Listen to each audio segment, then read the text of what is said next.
रोहन से बुरी तरह से पिटने के बाद चिरायु को कई गंभीर चोटें आई थी। ऑपरेशन के बाद वो होश में नहीं आया था। तभी उससे मिलने हॉस्पिटल में बिग बुल आ गए। कौन है ये रोहन जिसने मेरे पोते का ऐसा हाल किया? बिग बुल ने अन्ना से पूछा। सर, रोहन गिरीश आहूजा की बेटी रिया का बॉडीगार्ड है।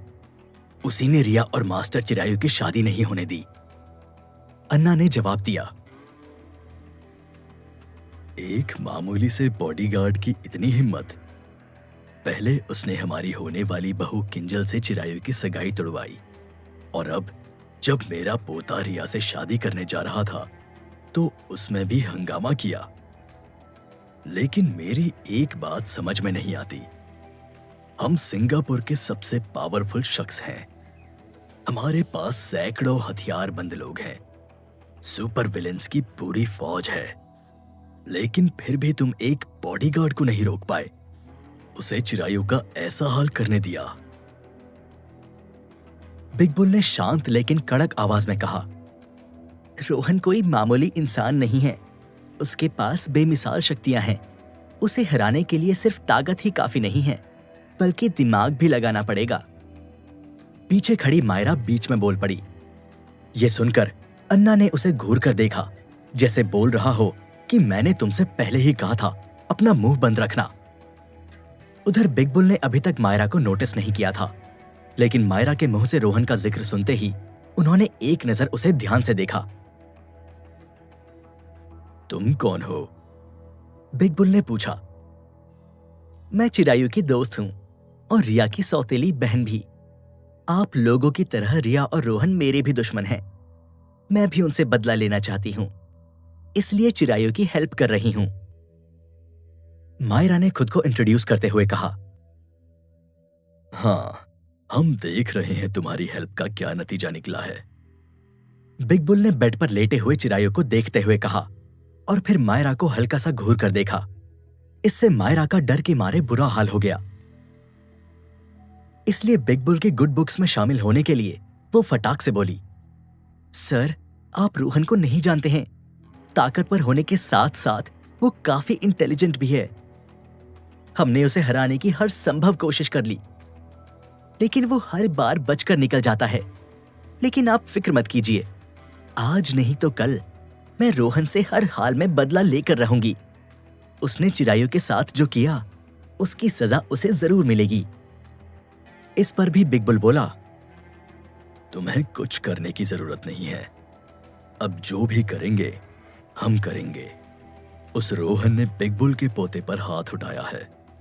हम उसे दुनिया से उठा देंगे। नहीं दादाजी, अपनी बेइज्जती का बदला मैं खुद लूंगा।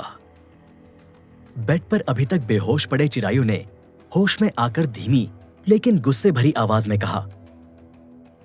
यह सुनकर बिग बुल ने पलटकर चिरायु की ओर देखा और उसके सर पर हाथ फेरते हुए बोले। तुम फिलहाल अपनी रिकवरी पर ध्यान दो। ये रोहन वाला मामला मुझ पर छोड़ दो। इस पर चिरायु ने अपने कमजोर पड़ चुके हाथ को किसी तरह उठाया और बिग बुल के हाथ पर रखकर बोला। दादाजी, मैं जानता हूं कि मैंने आपको निराश किया, लेकिन आप मुझे एक और मौका देकर देखिए। मैं आपसे वादा करता हूं कि रोहन ने हमारे परिवार पर जो कीचड़ उछाला है, उसकी सजा उसे जरूर मिलेगी। इस पर बिग बुल बोले। हम जानते हैं चिरायु, तुम्हारे अंदर बदले की आग दहक रही है, लेकिन अभी तुम बदला लेने की हालत में नहीं हो, इसलिए हमें ही कुछ करना होगा। यह सुनकर चिरायु बोला। दादाजी, आप अभी शुद्धिकरण फेज में हैं, और मैं जानता हूं कि इस दौरान आप खुद को सभी प्रकार की हिंसा से दूर रखते हैं, अपने दिमाग को शांत रखना पसंद करते हैं। इसलिए मैं नहीं चाहता कि मेरे कारण आपका शुद्धिकरण फेज समय से पहले ही खत्म हो जाए। और वैसे भी मैं आपका पोता हूं। मेरी रगों में बिग बुल का खून दौड़ रहा है। मेरा शरीर भले ही लड़ने की हालत में ना हो, लेकिन मेरा दिमाग वो अभी भी सही सलामत है, और उस रोहन को मिटाने के लिए इतना ही काफी है। इसलिए आप अपने शुद्धिकरण फेज से बाहर मत आइए। और ये पूरा मामला मुझे ही हैंडल करने दीजिए। चिरायु की ये बातें सुनकर बिग बुल के चेहरे पर गर्व से भरी मुस्कान आ गई। हमें तुम पर नाज है चिरायु। हॉस्पिटल बेड पर लेटे होने के बावजूद तुम कमजोर नहीं पड़े, तुमने हार नहीं मानी। ठीक है, तो फिर यही सही। जब तक हम अपने शुद्धिकरण फेज से बाहर नहीं आ जाते तब तक तुम ही रोहन का ये मामला संभालो, और फिर भी रोहन बच जाता है तो हम उसे खुद मिटा देंगे। इसकी नौबत नहीं आएगी दादाजी। आपको एक मामूली से बॉडीगार्ड के लिए मैं परेशान नहीं होने दूंगा। मुझे बस कुछ समय दीजिए, मैं सब कुछ संभाल लूंगा। आपको दोबारा शिकायत का मौका नहीं दूंगा। इतना बोलकर चिरायु ने किसी तरह से हिम्मत करके बिग बुल का पकड़ा हाथ अपनी ओर बढ़ाया और उसे चूम लिया, जिस पर बिग बुल ने पलकें झपकाकर चिरायु की रिक्वेस्ट पर हां बोल दिया और उसे रोहन से निपटने का एक और मौका दे दिया। उसके बाद बिग बुल वहां से चले गए। उनके जाते ही अन्ना और मायरा ने राहत की सांस ली। बिग बुल के शुद्धिकरण फेज में होने की वजह से उन्हें भी बिग बुल के गुस्से का सामना नहीं करना पड़ा। अब वो दोनों हर हाल में चिरायु की मदद करके रोहन को ठिकाने लगाना चाहते थे ताकि बिग बुल पर उनका अच्छा इंप्रेशन पड़े। चिरायु, कैसा लग रहा है अब तुम्हें? मायरा ने चिरायु के पास जाकर उसका हाथ पकड़ के पूछा। मुझे कैसा लग रहा है इस बात से अब कोई फर्क नहीं पड़ता। फर्क पड़ता है तो इस बात से कि रोहन को कैसा लग रहा है। मेरी जिंदगी में भूचाल लाकर वो शांति से नहीं रह सकता। अब उसकी जिंदगी का हर एक दिन दुख और तकलीफ के साथ बीतेगा। मैं उसे इतनी आसानी से नहीं जाने दूंगा। आप बस हमें बताइए कि क्या करना है मास्टर चिरायु। हम उस रोहन को बर्बाद करने में आपकी पूरी मदद करेंगे। पीछे खड़ा अन्ना आगे आकर बोला। इस पर मायरा ने भी साथ देते हुए कहा, हाँ चिरायु, अन्ना सही बोल रहा है। अगर अन्ना तुम्हारा राइट हैंड है तो मैं आज से तुम्हारी लेफ्ट हैंड हूं। हम तीनों मिलकर उस रोहन और रिया की जिंदगी बर्बाद करने में कोई कसर नहीं छोड़ेंगे। यह सुनकर चिरायु के चेहरे पर शैतानी मुस्कान आ गई और वह बोला, ठीक है, तो फिर सुनो हम क्या करेंगे। इधर चिरायु की इस प्लानिंग से अनजान रोहन और रिया अपना ऑफिस वर्क निपटाकर फर्स्ट डेट पर जा रहे थे। तो बताओ कहां चलना है डिनर करने? कार ड्राइव कर रहे रोहन ने पूछा। मुझे एक जगह पता है जहां सबसे रोमांटिक कैंडल लाइट डिनर होता है, हम वहीं चलेंगे, रिया ने एक्साइटेड होकर कहा। और फिर रोहन ने रिया के बताए डायरेक्शन में गाड़ी मोड़ ली और फिर कुछ देर बाद दोनों वाटरफॉल रेस्टोरेंट आ पहुंचे। ये एक काफी बड़ा ओपन रेस्टोरेंट था जहां का मेन अट्रैक्शन यहां का ह्यूज वाटरफॉल था। इसी वाटरफॉल के सामने एक बड़ा सा स्विमिंग पूल भी था। इस स्विमिंग पूल पर कुछ फ्लोटिंग बॉक्सेस रखे हुए थे जिस पर बैठकर कई कपल्स कैंडल लाइट डिनर कर रहे थे। रात का समय होने के कारण वहां रंग बिरंगी लाइट्स भी थी, जिसमें से कुछ लाइट्स कई फीट ऊपर से गिर रहे वाटरफॉल पर डाली जा रही थी। इससे उस वाटरफॉल की खूबसूरती और भी बढ़ गई थी। वाओ, ये वाटरफॉल कितना खूबसूरत है ना, रिया ने खुश होकर कहा और प्यार से रोहन का हाथ पकड़ लिया। फिर दोनों वाटरफॉल के सामने बने बड़े से स्विमिंग पूल के पास गए। वहां वेटर ने उन्हें स्विमिंग पूल पर तैर रहे एक ब्लॉक पर बिठा दिया। फिर कुछ देर बाद उनकी टेबल पर टेस्टी डिशेस सर्व करके बीच में रखी एक बड़ी सी कैंडल जला दी। तो रोहन, कैसी लग रही है हमारी फर्स्ट डेट? रिया ने रोहन का हाथ पकड़कर उसकी आंखों में आंखें डालकर प्यार से पूछा। काफी इंप्रेसिव, रोहन ने आसपास का माहौल निहारते हुए कहा। सिर्फ इंप्रेसिव, रोमांटिक नहीं, रिया रोहन को छेड़ते हुए बोली। हाँ, रोमांटिक तो डेफिनेटली है, आखिर तुमने जो प्लान किया है, रोहन ने रिया की तारीफों के पुल बांधते हुए कहा। ओह मेरी रोहू, यू आर सो क्यूट। इतना बोलकर रिया ने प्यार से रोहन के पकड़े हाथ को चूम लिया। रिया के ऐसा करते ही रोहन ब्लश करने लगा। करीब आधा घंटा बीत गया। रोहन और रिया ने एक दूसरे के साथ खूब प्यार भरी बातें की और साथ ही टेस्टी खाना भी एंजॉय किया। अब हमें चलना चाहिए, रोहन ने रिया से कहा। अभी अभी तो मेरा दिल भरा ही नहीं। मुझे तुमसे और कितनी सारी बातें करनी थी। रिया हल्का सा उदास होकर बोली, बट हम टाइम से घर पहुंच जाएंगे तो सही रहेगा। रात बहुत हो गई है और वैसे भी बात तो हम रास्ते में कार के अंदर भी कर सकते हैं। रोहन की यह बात सुनकर रिया बोली, ओके, बट प्रॉमिस करो हम अक्सर ऐसी रोमांटिक डेट पर आते रहेंगे। ओके बाबा, प्रॉमिस। अब खुश? रोहन बोला, हाँ, बहुत ज्यादा। रिया एक बड़ी सी मुस्कान के साथ बोली, वेटर, हमारा बिल ला देना। रोहन ने पीठ दिखाकर खड़े शख्स से कहा। तभी वो शख्स वहां आया और बोला, सर आप अभी जा रहे हैं? अभी तो आपका डेजर्ट बाकी है। No thanks, we are done. Rohan ने जवाब दिया। अरे सर, ऐसे कैसे डन? चलिए, डेजर्ट नहीं खाना तो कोई बात नहीं, मैं आपको एक गर्मा गर्म हॉट डिश खिलाता हूं। मैंने कहा ना हमें कुछ नहीं चाहिए, रोहन चिढ़कर बोला। तभी उसने वेटर की शक्ल ध्यान से देखी और नोटिस किया कि जिस वेटर ने उन्हें पहले खाना सर्व किया था ये वो नहीं था। रोहन को कुछ गड़बड़ लगी। वो पहले वाला वेटर कहां गया? रोहन ने शक करते हुए पूछा। उसकी छोड़ो, तुम अपनी फिक्र करो, उस शख्स ने रोहन को घूरते हुए कहा। कौन हो तुम? रोहन को अब यकीन हो गया कि कुछ तो गड़बड़ है। मैं तुम्हारी मौत हूं, उस शख्स ने ऊंची आवाज में कहा और फिर रोहन को गुस्से से घूरने लगा। उसके ऐसा करते ही टेबल पर रखी कैंडल की आग और भी ज्यादा बढ़ गई।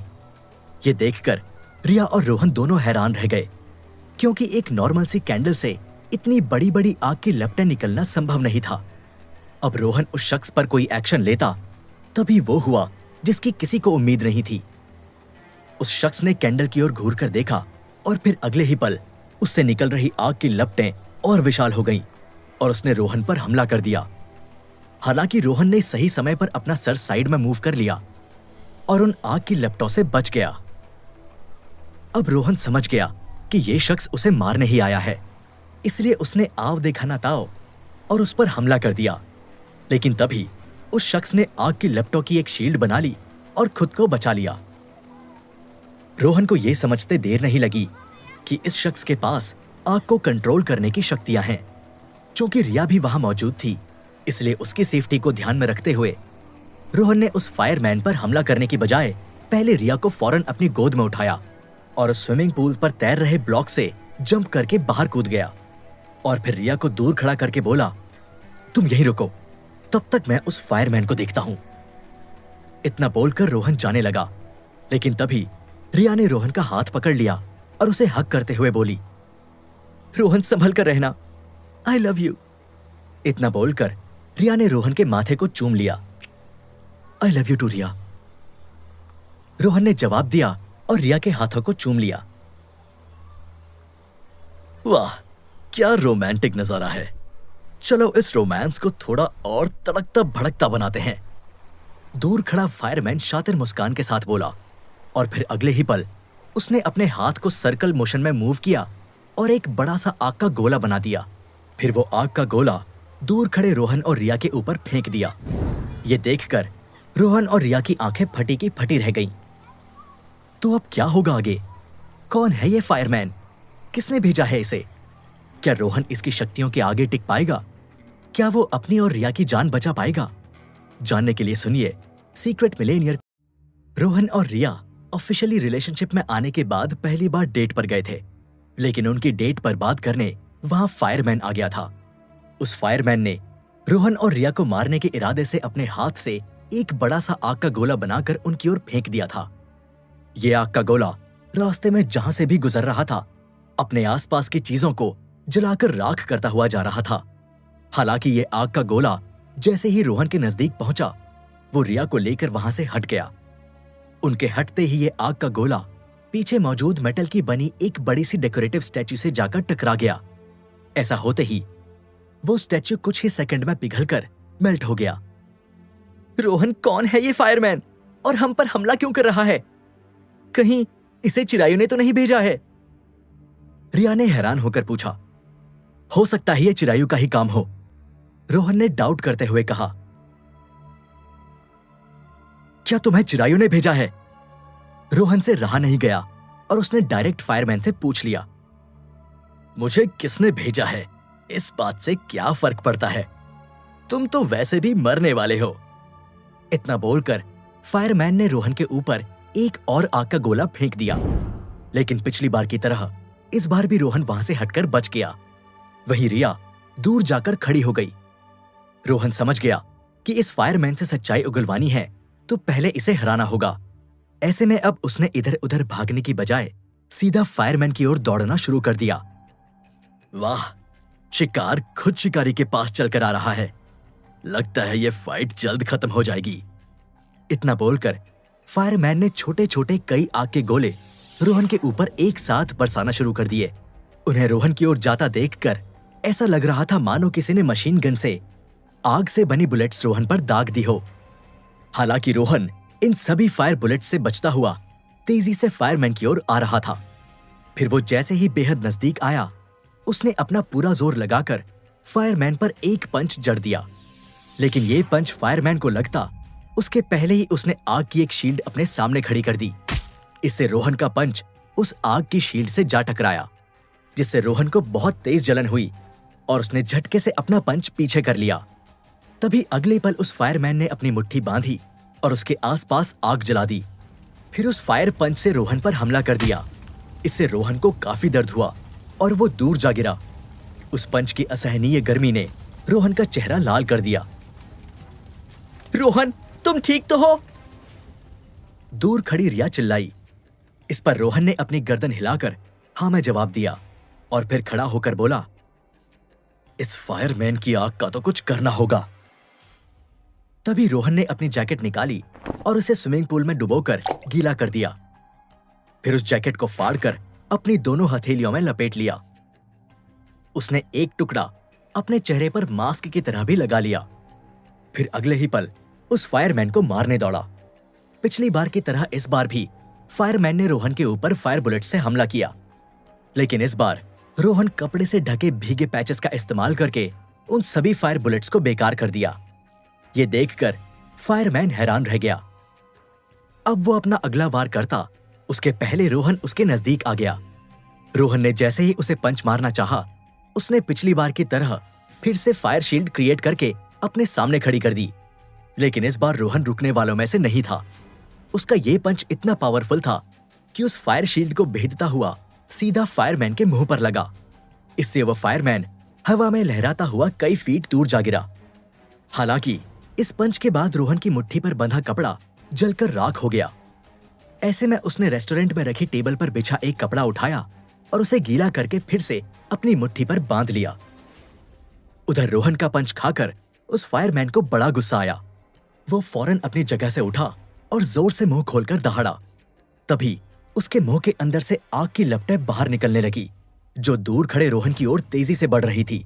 रोहन ने उन लपटों के ऊपर एक के बाद एक कई पंच मारे, लेकिन उसका उन लपटों पर कोई असर नहीं हुआ, क्योंकि वो फायरमैन अपने मुंह से लगातार उन्हें और भी तेजी से निकाले जा रहा था। कुछ ही देर में रोहन के हाथों पर बंधा कपड़ा जलकर राख हो गया और अब रोहन की स्किन को झुलसाने लगा था। ऐसे में रोहन को मजबूरी में पीछे हटना पड़ा। ये देखकर फायरमैन तेजी से आगे बढ़ा ताकि रोहन को अपनी आग की लपटों से फिर से झुलसा सके। इधर रोहन और फायरमैन एक दूसरे से फाइट कर रहे थे, तो उधर हॉस्पिटल में चिरायु की हालत में हल्का सा सुधार दिख रहा था। वो बेड से खड़ा तो नहीं हो पा रहा था, लेकिन सबसे आसानी से बातचीत कर पा रहा था। मैंने तुम्हें जो काम दिया था, क्या वो तुमने कर दिया अन्ना? बेड पर लेटे चिरायु ने सामने चेयर पर बैठे अन्ना से कहा। जी मास्टर चिरायु, अभी तक तो उस फायरमैन ने रोहन पर हमला भी कर दिया होगा। गुड, चिरायु ने सेटिस्फाइड होकर कहा। लेकिन तभी मायरा चिरायु के पास आई और उसके सेटिस्फैक्शन को डगमगाते हुए बोली, क्या तुम्हें यकीन है वो फायरमैन रोहन को हरा देगा? क्योंकि ये पहली बार तो है नहीं जब हमने रोहन को मारने किसी सुपर विलेन को भेजा हो, लेकिन वो रोहन, वो तो हर बार बचकर निकल जाता है। इस पर चिरायु बोला, हाँ, ये बात तो मैं अच्छे से जानता हूं। आखिर वो सारे सुपर विलेंस मेरे ही तो थे, लेकिन इस फायरमैन की बात अलग है। ये बाकियों जैसा नहीं है। इसकी शक्तियों की कोई सीमा नहीं है। ये अपने दुश्मन से जितना लड़ता है उतना ज्यादा खुद को एक्सप्लोर करके ताकतवर बनता जाता है। यह सुनकर मायरा खुश हो गई। अगर ऐसी बात है तो फिर हम अपने मकसद के बहुत करीब है ना। इतना बोलते हुए वो चिरायु के और करीब आ गई और उसका हाथ कसकर पकड़ लिया। मायरा, एक बात तो माननी होगी, तुम्हारे अंदर कुछ तो बात है। तुम बाकी लड़कियों से काफी अलग हो। चिरायु मायरा को प्यार से देखकर बोला। अब मैंने तो पहले ही कहा था चिरायु, मुझे अपना बना लो, लेकिन तुम तो कभी किंजल तो कभी रिया के पीछे पड़े रहे। मायरा ने चिरायु का हाथ सहलाते हुए कहा। किंजल मेरी मजबूरी थी और रिया प्लान का हिस्सा, लेकिन तुम पता नहीं कहां से मेरी लाइफ में आ गई मायरा। और अब मुझे ऐसा लग रहा है कि तुम बिल्कुल मेरे टाइप की लड़की हो। तुम में वो सब कुछ है जो मुझे चाहिए। लाजवाब हुस्न, चालाक दिमाग और अपना मकसद पूरा करने के लिए किसी भी हद तक गुजर जाने का जुनून। इतना बोलकर चिरायु मायरा को पैशनेट निगाहों से देखने लगा। चिरायु के मुंह से अपनी तारीफ सुनकर मायरा की भी खुशी का ठिकाना नहीं रहा। मेरा भी यही मानना है चिरायु, हम दोनों एक दूसरे के लिए परफेक्ट हैं। और तुम देखना, रोहन रिया की मौत के बाद हमारा ये रिश्ता नेक्स्ट लेवल पर पहुंच जाएगा। इतना बोलकर मायरा ने चिरायु के माथे पर प्यार से चूम लिया। जहां मायरा और चिरायु एक दूसरे के करीब आ रहे थे, तो वहीं दूसरी ओर वाटरफॉल रेस्टोरेंट में रोहन और फायरमैन के बीच अभी भी घमासान लड़ाई चल रही थी। वो फायरमैन अपने मुंह से निकली आग की लपटों से लगातार रोहन पर फायर किए जा रहा था। उन आग की लपटों से बचते बचते रोहन का पूरा शरीर पसीने से तर हो गया था। उसकी स्किन आग की गर्मी से लाल पड़ने लगी थी। इस फायरमैन की आग तो खत्म होने का नाम ही नहीं ले रही।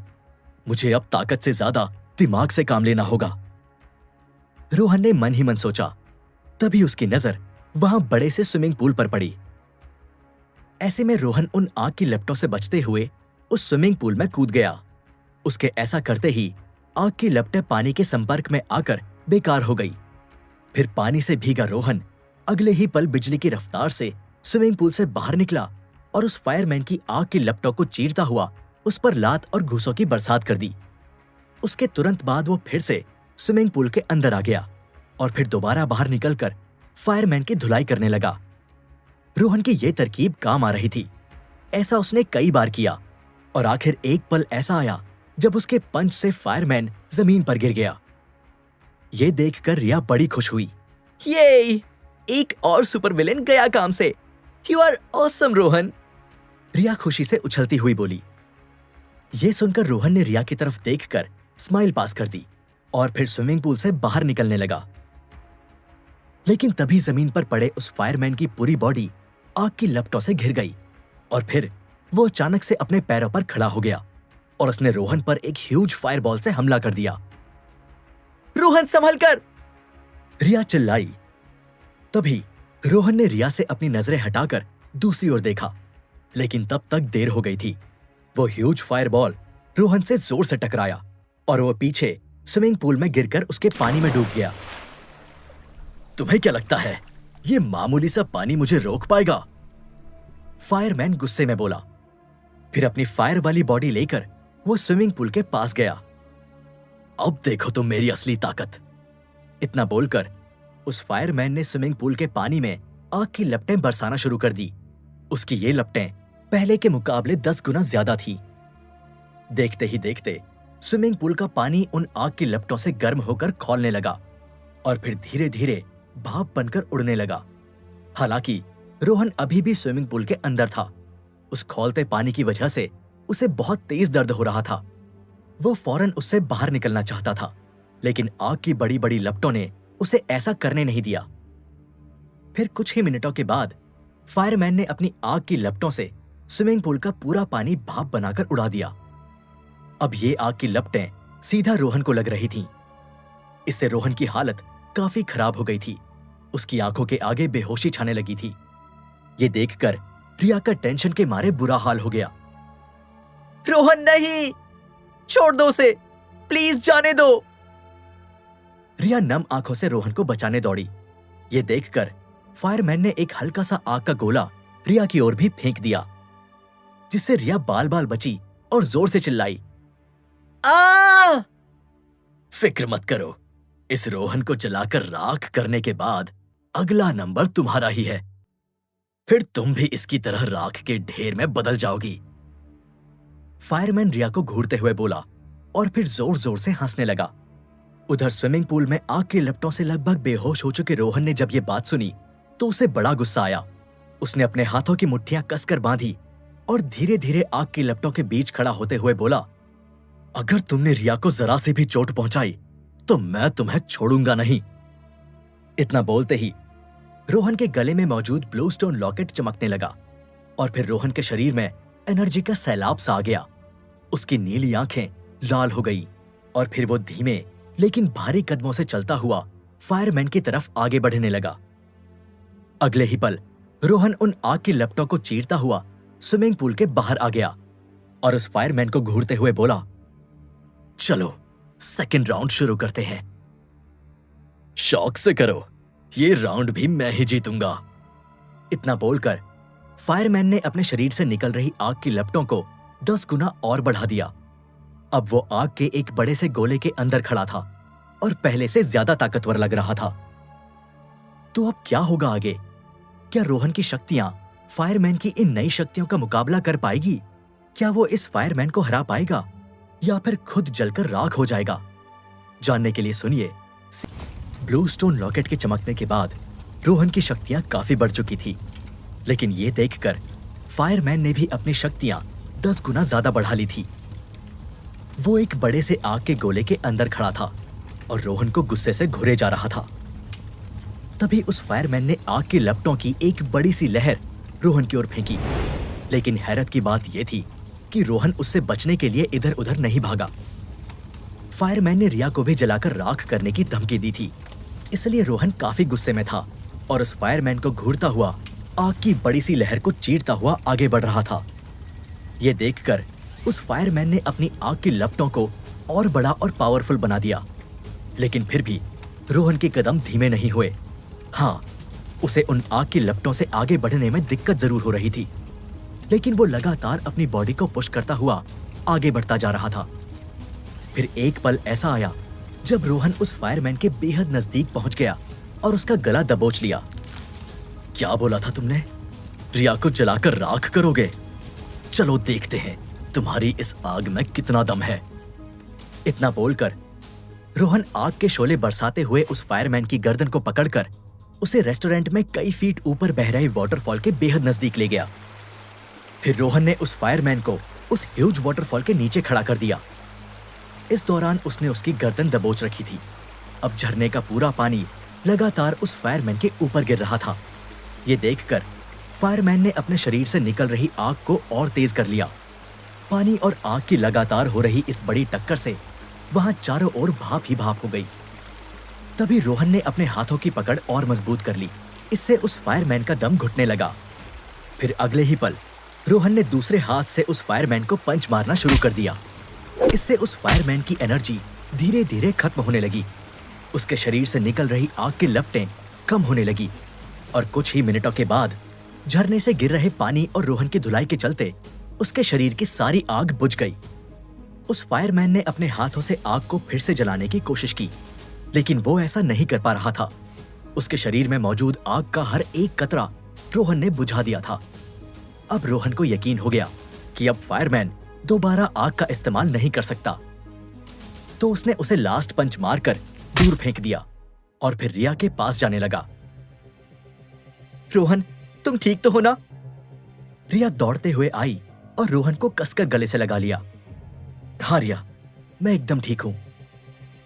तुम्हें तो कोई चोट नहीं आई? रोहन ने कंसर्न जताते हुए पूछा। तुम्हारे रहते मुझे कुछ हो सकता है भला?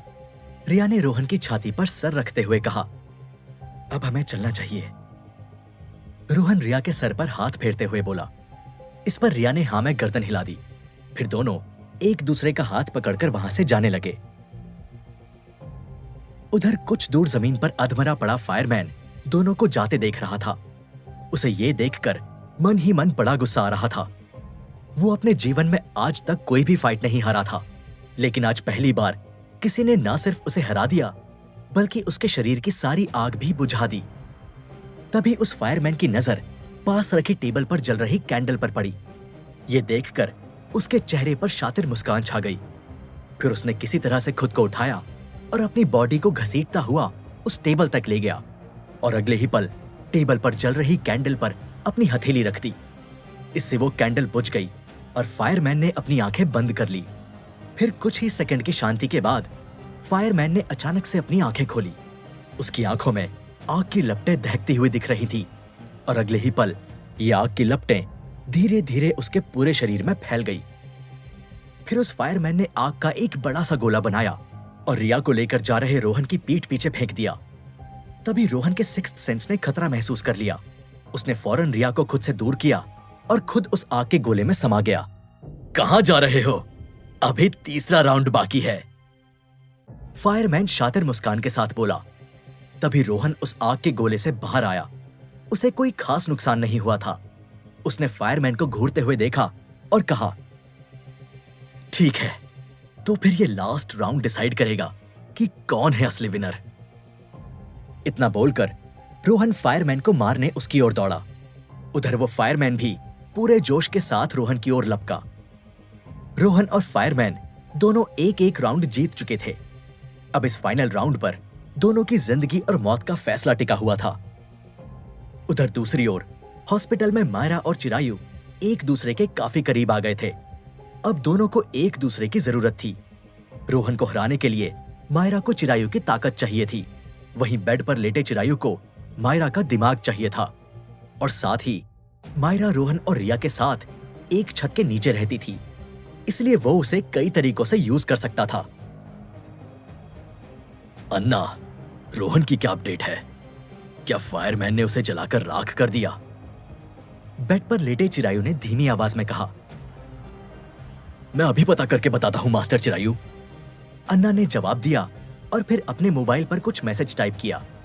फिर कुछ देर बाद रोहन पर नजर रख रहे उसके एक आदमी ने रिप्लाई किया, जिसे पढ़कर अन्ना बोला, मास्टर चिरायु, अभी रोहन और फायरमैन के बीच मुकाबला बराबरी का चल रहा है। यह सुनकर मायरा का दिमाग खराब हो गया। ये रोहन का बच्चा पता नहीं किस मिट्टी से बना है, हर बार बच जाता है। मायरा गुस्से से दांत पीसते हुए बोली, लेकिन इस बार नहीं बचेगा। उस फायरमैन को हराना रोहन के अकेले की बस की बात नहीं है। चिरायु ने मायरा को दिलासा देते हुए कहा, आई होप ऐसा ही हो, क्योंकि मैं जल्द से जल्द रोहन का मरा हुआ मुंह देखना चाहती हूं। उधर दूसरी ओर वाटरफॉल रेस्टोरेंट में रोहन और फायरमैन तीसरे राउंड के लिए रेडी थे। पिछली बार की तरह इस बार भी रोहन ने आग की लपटों को झेलते हुए फायरमैन की गर्दन दबोच ली और उसे वाटरफॉल के नीचे खड़ा करके उसकी आग बुझानी चाहिए। लेकिन इस बार रोहन को ऐसा करने में दिक्कत हो रही थी। उस फायरमैन ने अपनी आग की लपटों को इतना तेज कर लिया था कि झरने का पानी भी भाप बनकर तेजी से उड़ने लगा था। फिर एक पल ऐसा आया जब फायरमैन ने अपनी आग की गर्मी से उस वाटरफॉल को ही सुखा दिया। ये देखकर रोहन भी एक पल के लिए हैरान रह गया। चाहे कितनी भी कोशिश कर लो, तुम मेरे अंदर की आग नहीं बुझा सकते, फायरमैन रोहन को घूरते हुए बोला। फिर उसने अपना मुंह खोला और जोर से दहाड़ लगाई। इससे उसके मुंह से पहले की तुलना में कई गुना ज्यादा आग बाहर निकलने लगी। हैरत की बात यह थी कि इस बार उसके मुंह से नीले रंग की आग की लपटें बाहर निकल रही थीं, जो इतनी ज्यादा हॉट थी कि रोहन को भी अब उसे सहने में दिक्कत हो रही थी। इसके चलते रोहन ने ना चाहते हुए भी फायरमैन की गर्दन छोड़ दी। उसके ऐसा करते ही फायरमैन ने अपने हाथों से आग का बड़ा गोला बनाया और रोहन पर बेहद नजदीक से हमला कर दिया। इससे रोहन के शरीर पर मौजूद सारे कपड़े झुलस गए। उसकी बॉडी लाल पड़ गई और वो जमीन पर गिर पड़ा। ब्लू लॉकेट की शक्तियां मिलने के बावजूद मुझे इस फायरमैन को हराने में दिक्कत हो रही है। लगता है इसकी शक्तियां मेरी उम्मीद से भी कहीं ज्यादा है, रोहन ने मन ही मन सोचा।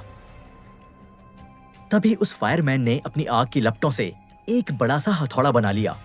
फिर उस जलते हथौड़े से रोहन पर एक के बाद एक कई वार करने लगा। इससे रोहन के पूरे शरीर में तेज दर्द उठने लगा। वो उठने की कोशिश करने लगा, लेकिन वो फायरमैन इतनी तेजी से हमला कर रहा था कि रोहन को उठने का मौका ही नहीं दे रहा था। अगर ऐसा ही चलता रहा तो रोहन नहीं बचेगा। मुझे जल्द कुछ करना होगा, दूर खड़ी रिया ने मन ही मन सोचा। तभी रिया ने रेस्टोरेंट में रखा फायर एक्सटिंग्विशर उठाया और पीछे से उस फायरमैन पर हमला कर दिया।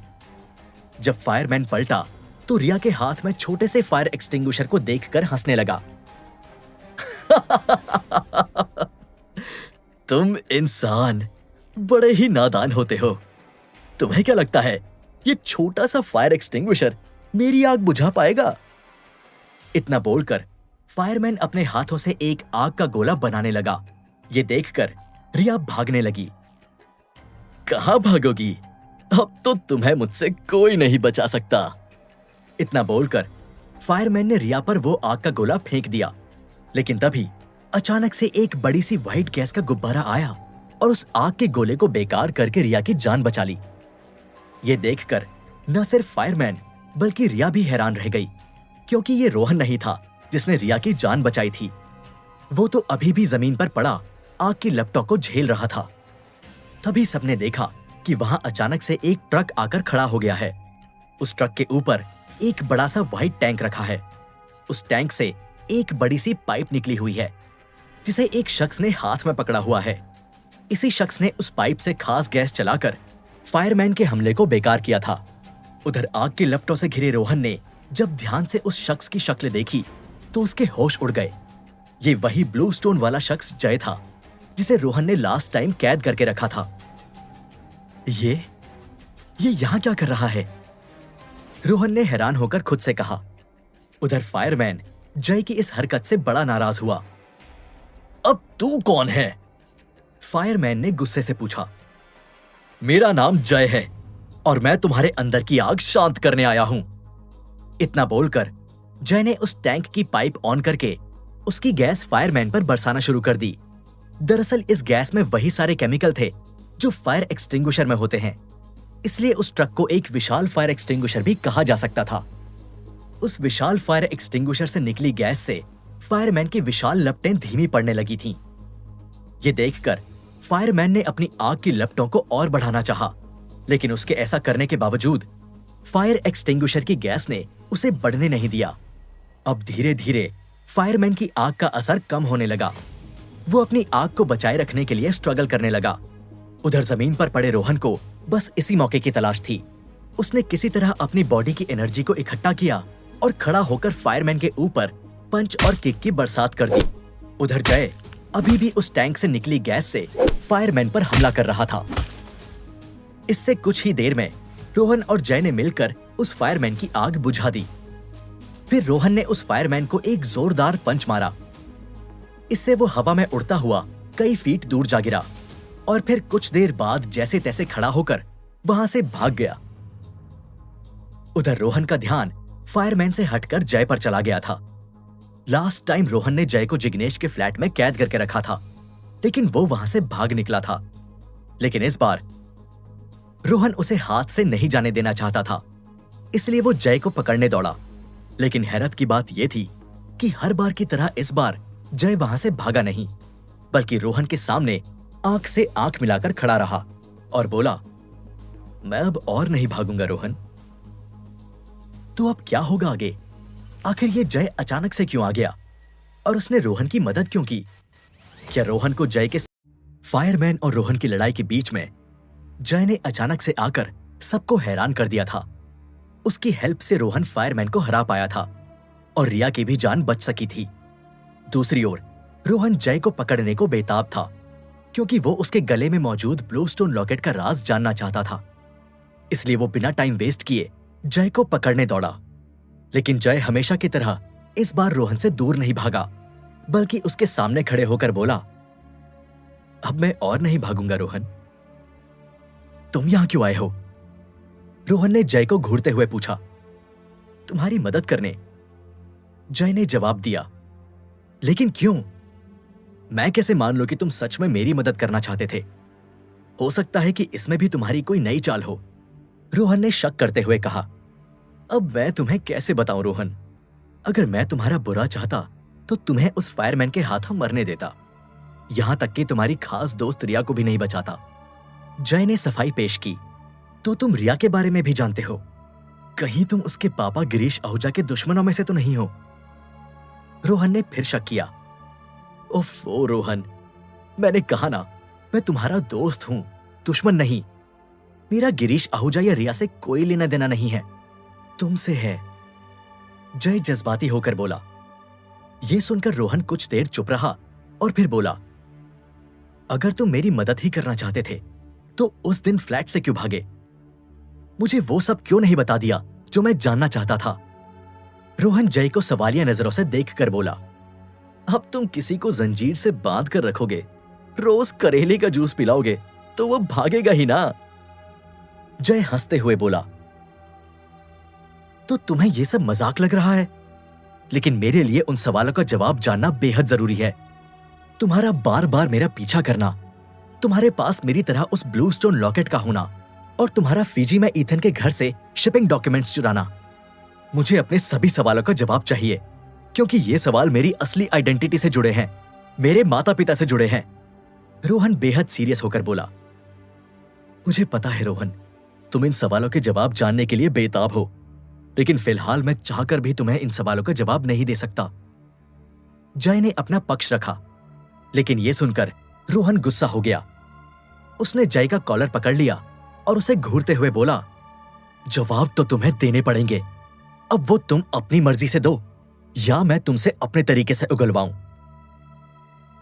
इधर रोहन ने जैसे ही जय का कॉलर गुस्से से पकड़ा तो दूर खड़ी रिया टेंशन में आ गई। रोहन क्या हुआ, सब ठीक तो है? इतना बोलकर रिया पास आने लगी। तभी जय बोला, देखो रोहन, मुझे छोड़ दो, वरना मैं रिया को तुम्हारा सीक्रेट मिलेनियर होने का राज बता दूंगा। मैं जानता हूं कि तुम कोई मामूली बॉडीगार्ड नहीं हो, बल्कि एक बहुत बड़ी सिक्योरिटी कंपनी के मालिक हो। तुम्हारे पास करोड़ों की दौलत है। जरा सोचो, अगर ये सच्चाई रिया को पता चल गई तो उसे कितना बड़ा शॉक लगेगा। वो तुम्हें धोखेबाज समझेगी। ये शब्द सुनते ही रोहन के जैसे पैरों तले जमीन ही खिसक गई। उसे ये जानकर 440 वोल्ट का झटका लगा कि जय को उसके सीक्रेट मिलेनियर होने का राज कैसे पता चला, और अगर वो रिया को इस बारे में बता देता है तो बहुत बड़ी गड़बड़ हो जाएगी, क्योंकि किंजल और कोयल के शक वाले मैटर के बाद अभी अभी रिया और उसका रिश्ता सुधरा है और रिया और वो अब ऑफिशियली रिलेशनशिप में भी हैं। इसलिए फिलहाल रोहन रिया को अपना ये राज पता चलने का रिस्क नहीं ले सकता था। रोहन ये सब सोच ही रहा था कि तभी रिया वहां आ गई। क्या हुआ रोहन, कौन है ये लड़का और तुम दोनों लड़ क्यों रहे हो? रिया ने जय की ओर देखकर पूछा।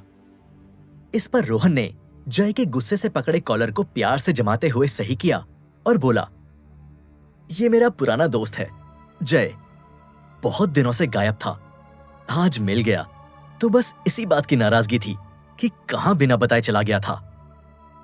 रोहन ने बात को संभालते हुए कहा, ओह दोस्त, ये तो अच्छी बात है ना कि तुम दोनों इतने टाइम के बाद मिले।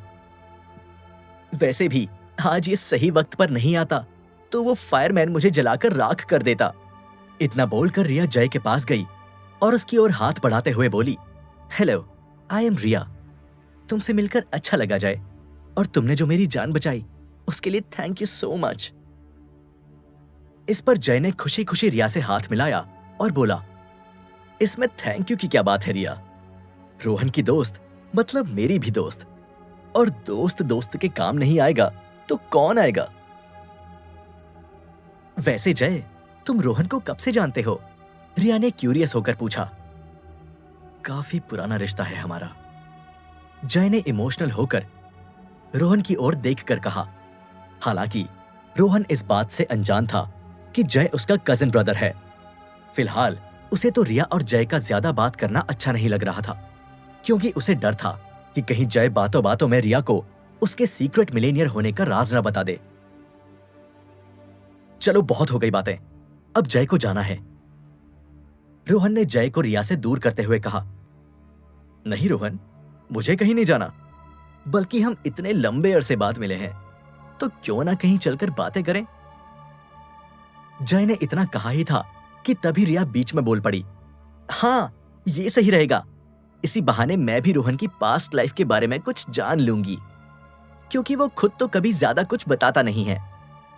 यह सुनकर रोहन थोड़ा नर्वस हो गया और बात को घुमाते हुए बोला, अभी बहुत रात हो चुकी है, हमें चलना चाहिए रिया, बातचीत किसी और दिन हो जाएगी। इस पर जय समझ गया कि रोहन उसकी वजह से परेशान हो रहा है, इसलिए उसने अपने कजिन ब्रदर को ज्यादा तंग ना करते हुए कहा, ठीक है रोहन, कोई बात नहीं, मैं किसी और दिन आ जाऊंगा, फिर तुम, मैं और रिया इत्मीनान से बैठकर बातें करेंगे। जय की ये बात सुनकर रोहन फिर नर्वस हो गया।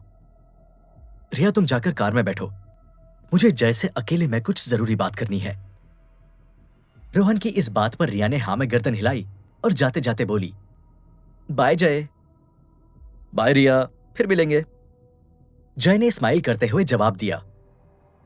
फिर जैसे ही रिया कार के अंदर बैठी, रोहन ने फौरन जय का कॉलर पकड़ लिया और गुस्से में बोला, आखिर कौन हो तुम, क्या चाहते हो मुझसे? और रिया को कुछ भी बताया तो मुझसे बुरा कोई नहीं होगा। इस पर जय बोला, रिलैक्स रोहन, चिल करो। जैसा कि मैंने कहा, जब तक तुम मुझे कुछ नहीं करोगे, मैं रिया को कुछ नहीं बताऊंगा, और अगर मुझे कुछ हुआ तो मेरी बॉस रिया को तुम्हारी सारी सच्चाई बता देगी, और वो भी विद प्रूफ। ये सुनते ही रोहन ने गुस्से से घूरते हुए जय का कॉलर छोड़ दिया। तभी जय रोहन का गुस्सा शांत करते हुए बोला, देखो रोहन, मैं जानता हूं कि तुम्हारे मन में हजारों सवाल उठ रहे हैं, लेकिन फिलहाल ये जान लो कि मैं तुम्हारा दुश्मन नहीं, दोस्त हूं, और तुम्हें मुझसे कोई नुकसान नहीं होगा, बल्कि फ्यूचर में फायदा होगा। बस फिलहाल मेरी कुछ मजबूरियां हैं, जिसके चलते मैं तुम्हें सारी सच्चाई नहीं बता सकता, बट आई प्रॉमिस, जब सही वक्त आएगा मैं तुम्हारे सारे डाउट्स क्लियर कर दूंगा। इस पर रोहन ने कुछ देर विचार किया और सोचा, अगर मुझे रिया से अपना राज छुपाना है तो इंतजार करने के सिवाय और कोई ऑप्शन भी नहीं है। दूसरी ओर हॉस्पिटल में मौजूद चिरायु को जब यह खबर मिली कि उसका एक और हमला बेकार हो गया है, तो वो पगला गया। आखिर ये रोहन चीज क्या है? फायरमैन मेरे सबसे पावरफुल फाइटर्स में से एक था, रोहन के बच्चे ने उसे भी हरा दिया। अब मैं ऐसा क्या करूं कि रोहन की जिंदगी नर्क बन जाए? इतना बोलकर चिरायु ने गुस्से में अपने बेड के पास टेबल पर रखी सारी मेडिसिन फेंक दी। ये देखकर मायरा चिरायु के पास गई और जमीन पर गिरी मेडिसिन उठाकर चिरायु के हाथ में थमाते हुए बोली, ये रोहन नाम की बीमारी का इलाज मेरे पास है चिरायु। मैं जानती हूं कि हम रोहन की खुशहाल जिंदगी में कैसे आग लगा सकते हैं। यह सुनकर चिरायु के कान खड़े हो गए और वो बोला, हमने पहले भी तुम्हारा आइडिया ट्राई किया था मायरा। रिया को पटाकर रोहन को मेंटली वीक करना चाहा, लेकिन तुमने उसका नतीजा देख लिया ना। बेड पर लेटे चिरायु ने अपनी हालत पर इशारा करके बताया। इस पर मायरा चिरायु का हाथ पकड़कर बोली, मैं जानती हूं कि मेरा वो प्लान फेल हो गया, लेकिन ये नहीं होगा। मायरा का ये कॉन्फिडेंस देखकर चिरायु ने सोचा कि वैसे भी कई प्लान फेल हो चुके हैं, तो ये प्लान भी सुन लेते हैं। बताओ, क्या चल रहा है तुम्हारे दिमाग में? इस पर मायरा बोली, हम रोहन को मेंटली वीक करने में भले ही फेल हो गए, लेकिन रिया, वो बहुत इमोशनल है, हम उसे मेंटली वीक कर सकते हैं, उसकी जिंदगी में भूचाल ला सकते हैं। और रिया रोहन की सबसे बड़ी कमजोरी है, अगर वो डिस्टर्ब रहेगी तो रोहन भी डिस्टर्ब रहेगा, और फिर हम मौका देखकर उस पर अटैक करेंगे और उसका काम तमाम कर देंगे। बातों को इतना घुमाओ मत मायरा, जो कहना है साफ साफ कहो। चिरायु सीधा मुद्दे पर आया, जिस पर मायरा ने चिरायु के कान में कुछ कह दिया, जिसे सुनकर चिरायु के चेहरे पर मुस्कान छा गई। उसे मायरा का इशारा समझ में आ गया। तुम सही कह रही हो मायरा, मुझे अपने अटैक का तरीका बदलना होगा। अब मैं एक तीर से दो निशाने लगाऊंगा, जिससे सांप भी मर जाएगा और लाठी भी नहीं टूटेगी। उधर रोहन रिया को लेकर आहूजा के बंगले पर चला गया था। हालांकि उसका मन अब काफी बेचैन था। उसे रात भर ये सोच सोचकर नींद नहीं आई कि ये जय आखिर कौन है उससे क्या चाहता है, और कहीं वो रिया को उसका सीक्रेट मिलेनियर होने का राज बता तो नहीं देगा। इन सब टेंशन के बीच उसे एक बात बड़ी अजीब लगी कि जय ने उसे दुश्मन नहीं, दोस्त बताया और कहा कि वो सही समय आने पर उसके सारे सवालों का जवाब दे देगा। तो ये सही समय आएगा कब? रोहन ये सब सोच ही रहा था कि दूसरी ओर जय भी अपने घर जा रहा था, लेकिन तभी उसने किसी को कॉल किया और कहा, आज मैं फिर उससे मिला, लेकिन इस बार हमने चोर पुलिस का खेल नहीं खेला। मैंने किसी तरह से सिचुएशन को संभाल लिया, लेकिन ऐसा कब तक चलेगा ये कहना मुश्किल है। वो सभी सवालों के जवाब जानने को बेताब है। क्या हमें उसे सब कुछ सही सही बता देना चाहिए? फिलहाल हम उसे कुछ नहीं बता सकते, उसे थोड़ा और इंतजार करना होगा। तब तक तुम उस पर नजर रखो, हो सके तो उसके साथ ही रहो, क्योंकि अब उस पर खतरा और भी बढ़ सकता है और उसे हमारी मदद की जरूरत पड़ सकती है। कॉल पर मौजूद महिला ने जय को समझाया, ठीक है, जैसा आप कहें। वैसे आप सिंगापुर कब आ रही हैं रोहन से मिलने? जय ने पूछा। जल्द मैं अपने भाई से मिलूंगी, उस महिला ने जवाब दिया। ये महिला कोई और नहीं बल्कि रोहन की 20 साल पहले बिछड़ी बहन काव्या थी। कुछ हफ्ते और बीत गए। चिरायु की हालत अब पहले से बेहतर हो गई। उसे हॉस्पिटल से डिस्चार्ज कर दिया गया। ठीक होते ही चिरायु ने मायरा के नेक्स्ट प्लान पर वर्क करना शुरू कर दिया। दरअसल चिरायु जब रिया के प्यार में डूबा हुआ था, तब उसने अपनी पहचान के कई इन्वेस्टर्स को रिया की कंपनी में इन्वेस्ट करने के लिए कन्विंस कर लिया था, जिसकी वजह से रिया की कंपनी फर्श से अर्श पर पहुंच गई थी। शेयर मार्केट में आहूजा कॉरपोरेशन का ही बोलबाला था, लेकिन अब चिरायु के लिए पूरी पिक्चर बदल चुकी थी। अब हर हाल में रिया को नुकसान पहुंचाना उसका नया मकसद बन गया था, क्योंकि चिरायु के लिए रिया वो रास्ता थी जिस पर चलकर चिरायु रोहन को कमजोर बना सकता था और उसे हरा सकता था। ऐसे में चिरायु की पहचान के जितने भी इन्वेस्टर्स थे, उनसे कॉल करके सभी को रिया की कंपनी में इन्वेस्ट करने से मना कर दिया और रिया की कंपनी के सारे शेयर खुद चिरायु ने खरीद लिए। रिया की कंपनी, जिसने अभी उड़ान भरना शुरू ही की थी, अब फिर से पहले जैसी कंडीशन में आने लगी थी। रिया को अपनी कंपनी की यह हालत क्यों हो रही थी, कुछ समझ में नहीं आ रहा था। कुछ महीनों पहले ही कंपनी जो अर्श पर थी, धड़ाम से फर्श पर आ गई। कंपनी को हो रहे भारी लॉस को देखकर रिया बहुत टेंशन में थी। जब रोहन को उसकी टेंशन के बारे में पता चला, तो वो भी थोड़ा टेंशन में आ गया। हालांकि वो इस बिजनेस वाले मैटर में रिया की कोई हेल्प नहीं कर सकता था, इसलिए वो रिया को दिलासा देते हुए बस इतना ही कह सका, तुम टेंशन मत लो रिया, सब ठीक हो जाएगा। उधर चिरायु को जब मायरा के जरिए पता चला कि रिया अपनी कंपनी की खस्ता हालत देखकर दुखी है और उसके इस दुख को देखकर रोहन भी परेशान है, तो उसे बहुत ही खुशी हुई। फिर उसे रोहन के साथ हुई अपनी फाइट याद आ गई। इस पर उसने गुस्से से अपने दांत पीसते हुए कहा, मुझसे पंगा लेना तुम दोनों लैला मजनू को कितना भारी पड़ेगा, तुम सोच भी नहीं सकते। अभी तो ये सिर्फ शुरुआत है, आगे आगे देखो मैं क्या करता हूं। तो अब क्या होगा आगे? रोहन और रिया की लाइफ में और कौन कौन सी नई मुसीबतें लाएगा चिरायु? जानने के लिए सुनिए सिंगापुर, सुबह का वक्त। 7 सितारा होटल में चिरायु और मायरा साथ में ब्रेकफास्ट कर रहे थे। मायरा रात भर चिरायु के कमरे में ही थी। मायरा, मानना पड़ेगा, तुम्हारे प्लान ने आहूजा कॉरपोरेशन की हालत काफी डाउन कर दी है। तुम्हारे कहने पर मेरे सारे इन्वेस्टर्स ने अपने हाथ खड़े कर लिए। अगर ऐसा ही चलता रहा तो वो दिन दूर नहीं जब आहूजा कॉरपोरेशन पर ताला लग जाएगा। चिरायु हाथ में कॉफी का कप लेते हुए बोला। इस पर मायरा उदास मन से बोली, हाँ, मेरा प्लान वर्क तो कर रहा है। आहूजा कॉरपोरेशन के डाउनफॉल के बाद से रिया काफी टेंशन में है। उसे देखकर रोहन भी आजकल टेंशन में रहता है, लेकिन फिर भी मेरे दिल को तसल्ली नहीं मिल रही। क्यों? अब और तुम्हें क्या चाहिए? चिरायु कॉफी का सिप लेते हुए बोला, सब कुछ, मुझे सब कुछ चाहिए। रिया के बिजनेस से लेकर उसके पापा की प्रॉपर्टी तक, मुझे सब पर अपना हक चाहिए। तभी मेरे भाई मयंक का सपना पूरा होगा और मैं उसकी अस्थियां विसर्जित कर पाऊंगी। मायरा जज्बाती होकर बोली। इस पर चिरायु ने कुछ देर सोचा और कहा, वैसे मेरे पास एक आइडिया है जिससे सब कुछ बड़ी आसानी से तुम्हारा हो जाएगा। ये सुनकर मायरा के कान खड़े हो गए। कैसा आइडिया?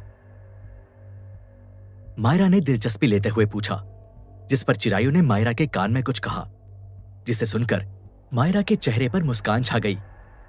वाह चिरायु, क्या आइडिया दिया है। मैं भी बेवकूफ हूं।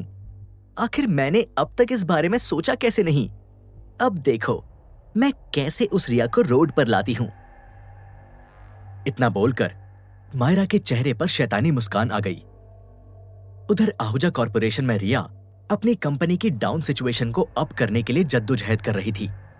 वो काफी टेंशन में थी और कंपनी मैनेजर पंकज के साथ कंपनी के इस दलदल से बाहर निकलने पर चर्चा कर रही थी। पंकज, अभी 1 महीने पहले तो हमारी कंपनी काफी अच्छी ग्रोथ कर रही थी, फिर ये अचानक सब कुछ डाउन कैसे जाने लगा? रिया ने चिंता जताते हुए पूछा। मिस रिया, हमारे जितने भी इन्वेस्टर्स थे उन सभी ने पैसा देना बंद कर दिया है। उनके क्विट करते ही हमारे शेयर्स भी गिर गए।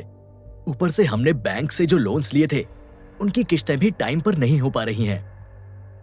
यह सुनकर रिया समझ गई कि यह चिरायु की ही हरकत है। उसी ने अपने इन्वेस्टर्स को भड़काया होगा और वो खुद भी तो कंपनी में एक इन्वेस्टर था, तो ये सब उसी का किया धरा है। अब अगर चिरायु उस पर कोई हमला करता तो रोहन उसे सबक सिखा देता। वो कोई गलत हरकत करता तो रिया उसे देख लेती। लेकिन इस बार चिरायु ने ऐसी चाल चली है कि रिया चाहकर भी उसका कुछ नहीं बिगाड़ सकती है। इसलिए वो कंपनी को फिर से टॉप पर ले जाने का आइडिया सोचने लगी। तभी मायरा रिया के कैबिन में आ गई। क्या हुआ प्यारी बहना, काफी परेशान दिख रही हो? मायरा ने झूठी चिंता जताते हुए कहा। मायरा को देखकर पहले से परेशान रिया का मूड और भी खराब हो गया। बहुत जल्दी तुम्हें ऑफिस की याद आ गई मायरा। तुम भूल गई तुम मेरी पर्सनल असिस्टेंट हो। लेकिन तुम तो चिरायु से शादी वाले हंगामे के बाद से ऐसी गायब हुई कि ईद का चांद बन गई। ना बंगले पर दिखती हो ना ऑफिस में।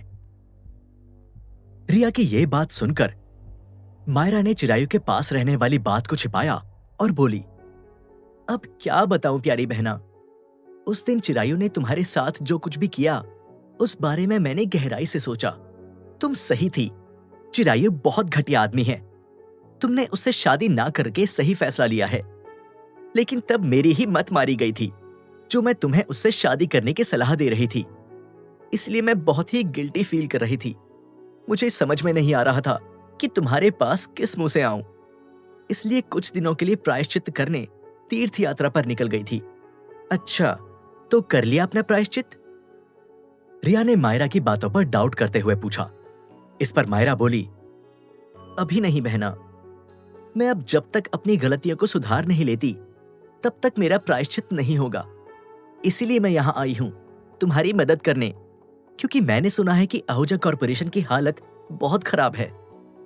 तो मैं भी फिर से इसे टॉप पर ले जाने में तुम्हारी मदद करूंगी। आखिर ये हमारे पापा का बिजनेस है और हम इसे ऐसे ही डूबने नहीं दे सकते। मायरा ने इमोशनल कार्ड खेलकर रिया का भरोसा जीतना चाहा। मायरा की ये ट्रिक थोड़ी बहुत काम भी कर गई। उसकी बात सुनकर रिया बोली, ठीक है तो फिर अगर तुम मेरी मदद करना ही चाहती हो तो ये डॉक्यूमेंट्स हैं, इन्हें ध्यान से रीड करो और इनकी एक समरी बनाकर मुझे बताओ कि कैसे हम आहूजा कॉरपोरेशन के एक्स्ट्रा खर्चे कम कर सकते हैं, कैसे नए इन्वेस्टर्स को अट्रैक्ट कर सकते हैं और कैसे कंपनी को फिर से टॉप पर पहुंचा सकते हैं। इतना बोलकर रिया ने मायरा के हाथ में डॉक्यूमेंट्स का बड़ा सा ढेर थमा दिया, जिसे मायरा ने खुशी खुशी ले लिया और रिया के कैबिन में थोड़ी ही दूरी पर सोफे पर बैठकर काम में बिजी हो गई। दूसरी ओर Rohan Alpha Life night club में अपनी जॉब कर रहा था। तभी जिग्नेश का कॉल आया। हेलो जग्गू अंकल, कैसे हैं आप? हांगकांग में मजा आ रहा है या नहीं? रोहन ने खुश मिजाज अंदाज में पूछा। मजा तो बहुत आ रहा है, लेकिन बस तुम्हें और कोयल को मिस कर रहा हूं। कॉल पर मौजूद जिग्नेश ने जवाब दिया, हमें मिस कर रहे हैं तो आ जाओ हमसे मिलने। वैसे भी बहुत दिन हो गए हैं, आप अपने नाइट क्लब में नहीं आए। आपके बिना यहाँ की स्थिति थोड़ी खराब चल रही है। इस महीने के प्रॉफिट में कमी देखी गई है। इस पर जिग्नेश बोला, वैसे नाइट क्लब को लेकर मुझे तुमसे कुछ जरूरी बात भी करनी थी। हाँ बोलिए, क्या कहना था? रोहन ने दिलचस्पी लेते हुए पूछा। मैं सोच रहा हूं कि अपना नाइट क्लब बेच दूं। जिग्नेश की यह बात सुनकर रोहन दंग रह गया। लेकिन आप अपना नाइट क्लब क्यों बेचना चाहते हैं जग्गू अंकल? ये तो आपके सबसे फेवरेट बिजनेसेस में से एक है ना? इस पर जिग्नेश बोला, हाँ फेवरेट तो है, लेकिन अब सिचुएशन ही कुछ ऐसी है। मुझ पर जो खतरा मंडरा रहा है वो नेवर एंडिंग है। इसलिए मैं सिंगापुर ऑलमोस्ट छोड़ चुका हूं और अब हांगकांग में ज्यादा रहने वाला हूं, तो उस नाइट क्लब पर ज्यादा ध्यान भी नहीं दे पाऊंगा। और वैसे भी अब सिंगापुर छोड़ने के बाद मेरा बिजनेस डाउन हुआ है। मुझे पैसों की जरूरत है, तो इस नाइट क्लब को बेचकर मैं हांगकांग में कुछ और नया काम स्टार्ट कर सकता हूं। जिग्नेश ने रोहन को अपनी सिचुएशन से रूबरू करवाया। ठीक है जग्गू अंकल, अगर ऐसा ही है तो मैं भी ये नाइट क्लब वाली जॉब छोड़ देता हूं। वैसे भी मेरा यहां आने का मकसद किंजल के जरिए बिग बुल तक पहुंचना था, और अब किंजल ने तो बिग बुल की फैमिली से पूरी तरह से नाता तोड़ लिया है। इसके अलावा मैंने जिस तरह से चिरायु को सबक सिखाया, आज नहीं तो कल बिग बुल खुद मुझ तक पहुंच जाएगा, और उसे आने में देरी हुई तो मैं उसके पास पहुंच जाऊंगा। रोहन ने भी अपनी सिचुएशन से जिग्नेश को रूबरू करवाया। इस पर जिग्नेश ने भी रोहन की बात से सहमति जता दी। रोहन ने जिग्नेश से बात करके कॉल एंड किया ही था कि उसे कुछ शोर शराबा सुनाई दिया। जब वो नाइट क्लब के एंट्रेंस एरिया में गया तो उसने देखा कि कुछ लोग वहां हंगामा कर रहे हैं। उनके हाथ में हॉकी स्टिक्स, क्रिकेट बैट, लोहे की चेन जैसे लोकल हथियार भी हैं। वो इन हथियारों से नाइट क्लब के अंदर तोड़फोड़ कर रहे थे। जब सिक्योरिटी ने उन्हें रोकने की कोशिश की तो उन्होंने उन्हें भी मारना शुरू कर दिया। ये देखकर रोहन फौरन मामले को शांत करने वहां पहुंच गया। रुक जाओ, कौन हो तुम लोग और यहां तोड़फोड़ क्यों कर रहे हो? रोहन ने कड़क आवाज में पूछा। हमें इस नाइट क्लब का मालिक जिग्नेश चाहिए और यहां कोई उसका पता नहीं बता रहा है, इसलिए हम उसके नाइट क्लब को तब तक तोड़ते रहेंगे जब तक यह खंडहर ना बन जाए। गुंडों का लीडर धमकी देते हुए बोला। मिस्टर जिग्नेश कहां हैं? इसका तुम लोगों से कोई लेना देना नहीं है, और यह नाइट क्लब एक प्राइवेट प्रॉपर्टी है। तुम इसे नुकसान नहीं पहुंचा सकते, इसलिए मैं तुम्हें पहली और आखिरी वार्निंग दे रहा हूं।